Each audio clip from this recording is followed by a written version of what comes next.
Today, I have Tyrell McLane with M6 Wrecker, and I've worked with you a lot, but today was the first time I actually met you. Absolutely. You know, we're coordinating car crashes and things like this all the time, but I've never actually met you in person, so very nice to meet you finally. You as well. You have a very interesting story about how you got into the wrecker service, and you said you're originally from Bangor. Yes, sir. And then, so tell me that. So how did you end up in Kingfisher? And So we grew up in Bangor until we were 5. So my mom was dating a guy that worked at the electric department in Kingfisher, and that's what kind of got us to Kingfisher. My mom was a nurse, and she worked at the nursing home here, and she works at the Center Family Love now in Okarche. So okay. This is where we landed, and have just since taken up from here. And That's crazy.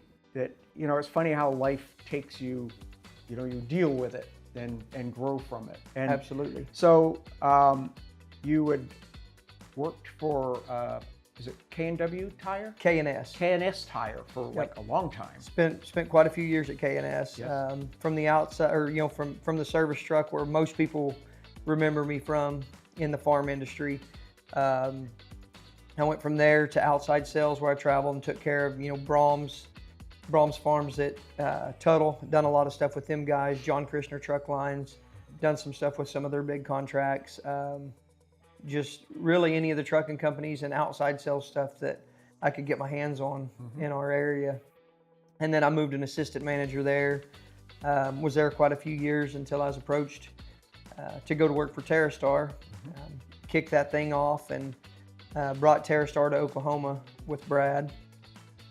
We just heard that story the other day. I think Ivan and I were at an event, and he told us that story. Yeah, It was like, yeah, you may have the men's retreat. I believe is what it was at. Yeah. Yes. So yeah, it was. We kicked that off here, and the oil field wasn't something that I didn't know much about. My dad grew up on oil rigs. You know, I'd done a little short time before I started at K&S. I roughnecked. We did the 07 on 7 off. It was not my. That is hard It was not my calling. That is hard. So I didn't last very long in the oil field when it come to that. I couldn't stand the 7 days off. You were sleeping all the time because you were so wore out from the 7 days you were working. Yeah. But I got out of that, and I went, like I said, started at K&S, and then everything took off from there. So had some of the history with the way things work, the pits and tanks and stuff that we cleaned with TerraStar and frac tanks. So we did that, and really after I got really moving with TerraStar, they grew quite a bit. I went back and kind of, you know, started having a family and stuff like that when I met my wife, and we decided to kind of take a little bit of a step back, and I started doing water meters in Oklahoma City, Edmond, Yukon, for the like big builders. Installing them, or what? Installing them, yeah. It was all new construction. Oh. So when like Roush Coleman or Habitat for Humanity, Yes. LGI, some of those big builders would come in and build all new homes. Well, they may have 100 homes in a whole block of where they had bought, and we would just come in and set all those water meters for the city. We had a city inspector that basically watched us and made sure everything was. They would only give you a limited amount per day that you could do to keep that inspector not tied up. Okay. So I did that, and then the wrecker industry was nothing I ever had my hands in. It is something that me and a friend had talked about years and years ago. Some folks may have seen my story in the newspaper.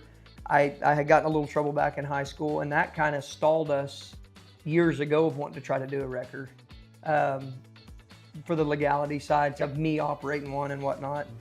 Well, we just kind of put that beside us and whatnot. Well, when Justin and Gary Muggenberg retired, I had already had a good acquaintance with some of the troopers and law enforcement, and one of my trooper friends from over by Crescent, he said, "You're crazy not to get into that. This would be a perfect thing for you." And so I went home to my wife, and I told her, I said, "I think I'm gonna buy some wreckers." And she kind of laughed at me because, mind you, we didn't come from a lot of money. We didn't. It was one of them deals. If it was going to happen, I was going to have to go talk to my banker, and he was going to have to make it happen. Yeah. So when he got done laughing, then it was Well, that's exactly what happened. I walked into the bank one day, and I told my banker, I said, Tim, I said, I think I want to buy some wreckers. And he's like, that's crazy you said that, because all of us in here were just talking about who's going to take over the wrecker service now. And I was like, okay, this is good. This is okay. So the whole town had knew, and he said, "Well, get a business plan together and kind of get an idea." And I went in there and told him what I needed. It's the financial side really. I look at it nowadays and I just laugh and I said, Tim, I said I need $120,000. I said that's all I need, and it will get me started. I can buy a couple of old trucks, and so everything went good. They agreed to do it. And I actually hired one of my guys that worked with me at TerraStar that had a CDL and everything. I said, man, this is going to be rough for a little while, but just trust me. Trust me, this is going to be good. Mm-hmm. And he come over to work with me, and we took off. His name was Jace Hodges. And me and Jace are still good friends. And Jace worked with me, and we started out in a couple wreckers that were pretty rough. they were wreckers that I didn't know what I was buying. You spent more time working on them than you did run them. Yeah, I bought one out of Nebraska, I think it was. No, it came out of Iowa. A guy used to use it for hauling equipment. Mm-hmm. It was the first and only rollback that was aluminum that I will ever own. I will never own another aluminum bed. Really? I would have thought that had been the way to go. You can't weld on them. I know how to fix stuff. I'm not an aluminum welder. So if a weld breaks or anything like that, I could never do nothing with them because I didn't know how to weld aluminum. So they wasn't near as stout. The good thing about them being up there is they didn't rust. That's why a lot of the northern states had them. So we bought this old truck and brought it down, and we didn't even know how to tie a truck down on a bed we drove up there and brought my pickup back on the bed, and the speedometer didn't work on the truck right.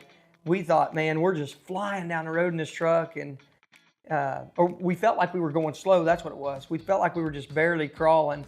And come to find out, we turned on our GPS on our phone. We was doing like 95, so we had to kick back. It's just like I said, the speedometer wasn't working like it showed to be. Yeah.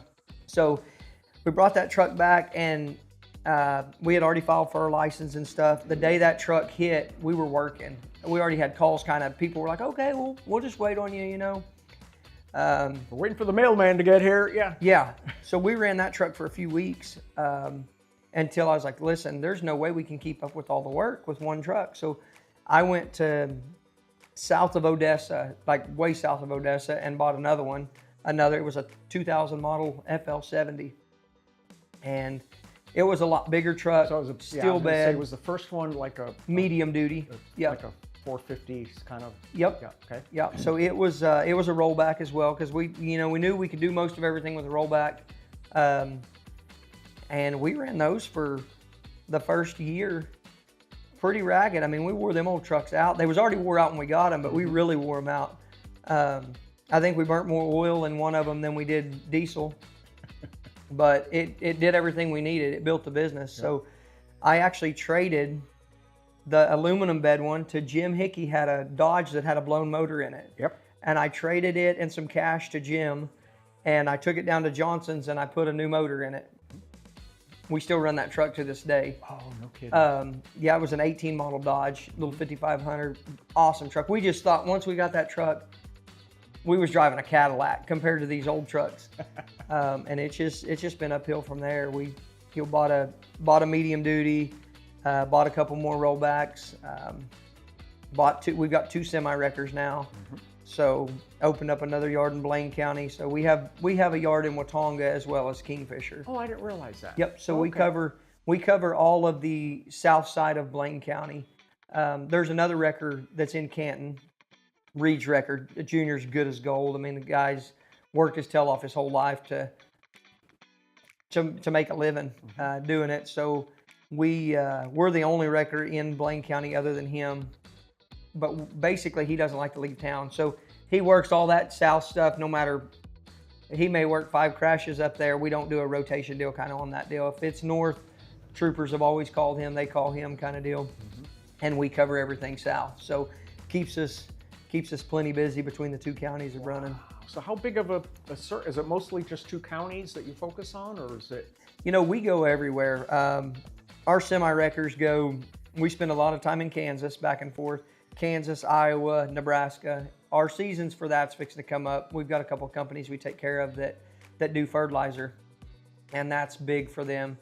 The owners are down here and they trust the local shops. So you get up on the road in a truck and have a breakdown, some of those shops will take advantage of you. So they would rather use us and know what they're going to get charged to go grab a truck and bring it back, because sometimes those shops may gouge them for 3 times of what a tow bill back from Iowa to here would be.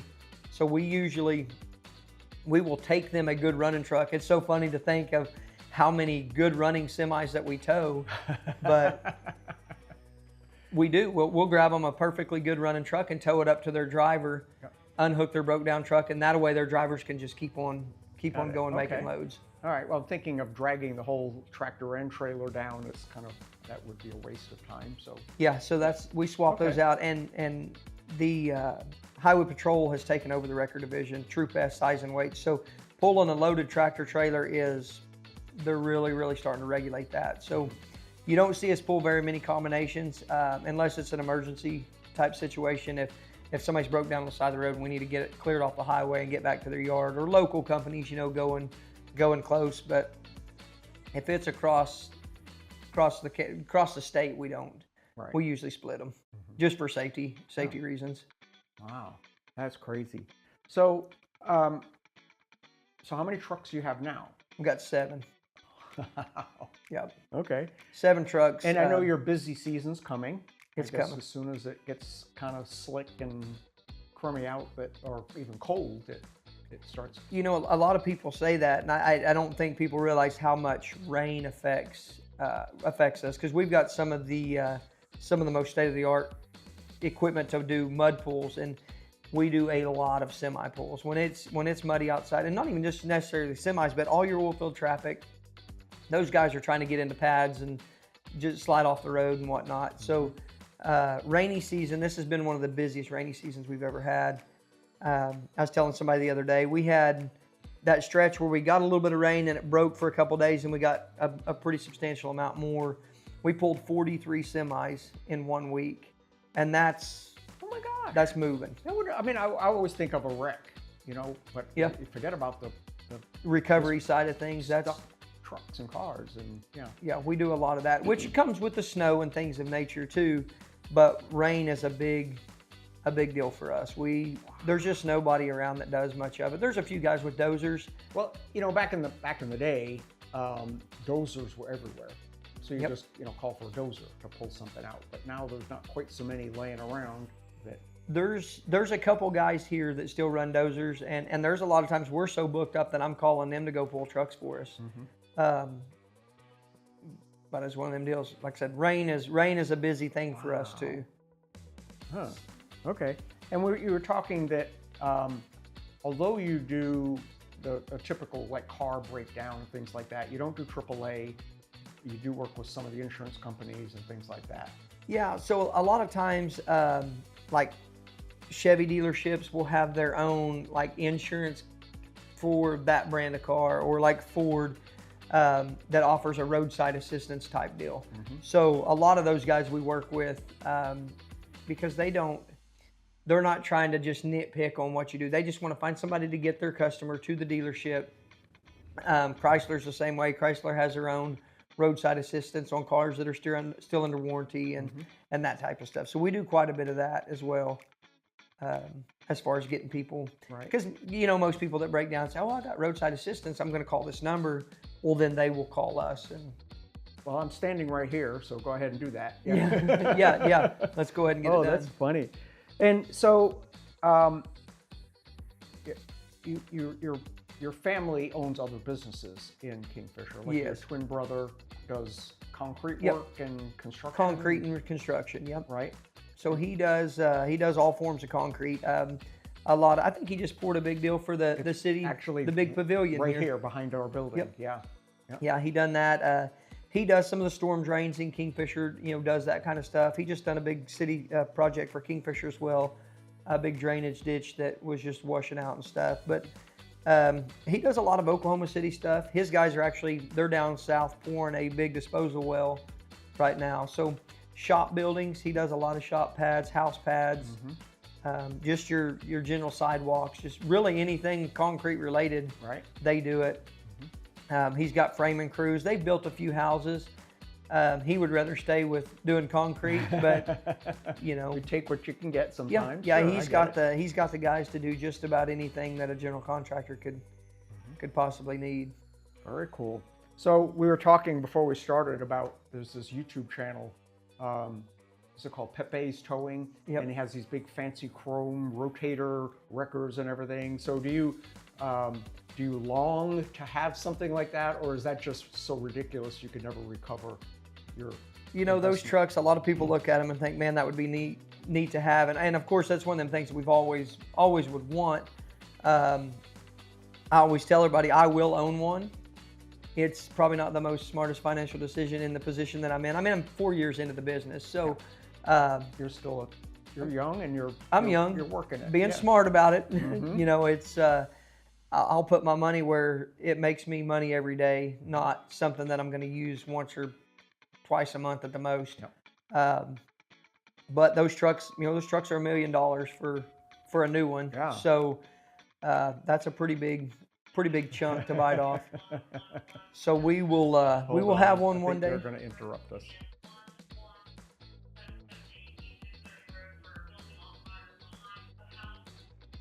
A what on fire? Building on fire No. behind a house.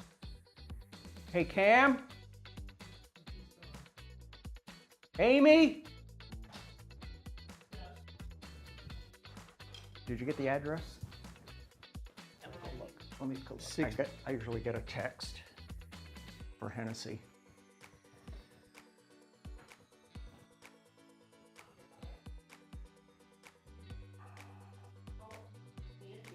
No, I got it. It's here. It was off 630 roads, what they said.